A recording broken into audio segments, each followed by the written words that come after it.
রুকিয়ার মধ্যে আমার অনেক সময় কান্না পেয়ে যায় যে আয়াত শুনেই এই অবস্থা হয়ে যায় যে জাহান্নামের, সে জাহান্নামটা কত ভয়াবহ। রোগীর শরীরে তখন পজেস হয়ে যায় জিনটি, সে কিন্তু অনেক কষ্ট পায় এবং সে ছটফট করে, যেরকম ছটফট করে আপনারা মুরগি যদি আমরা গলা কেটে ছেড়ে দিই যেরকম লাভ করে।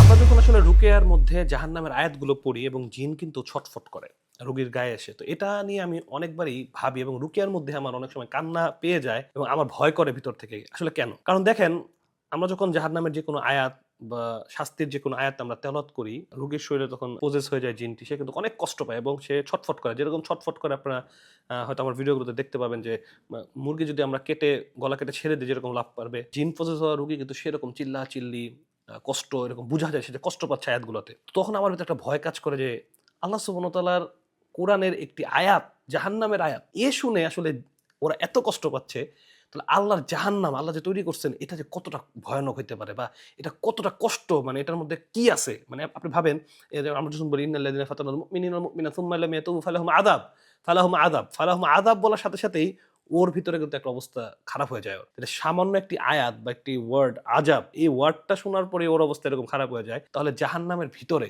যেটার মধ্যে শাস্তি দেওয়া হবে সেটার কি অবস্থা? এবং সেটা আমরা কিভাবে নিবো? মানে এটাই তখন আমার ভিতরে ভয় আসে এবং আমি আল্লাহর শুকরিয়া আদায় করি আল্লাহ সুবহানাহু ওয়া তাআলা যেন আমাকে মুসলিম হিসেবে কবুল করছেন এবং সেটা আমাকে মুসলিম হিসাবে, ঈমান হিসেবে যেন কবরে নেয় এবং আমাকে জাহান্নাম থেকে যেন বাঁচায়। মানে যে আয়াত শুনেই এই অবস্থা হয়ে যায় যে জাহান্নামের, সে জাহান্নামটা কত ভয়াবহ, এটার মধ্যে আসলে মানুষ কিভাবে যাবে?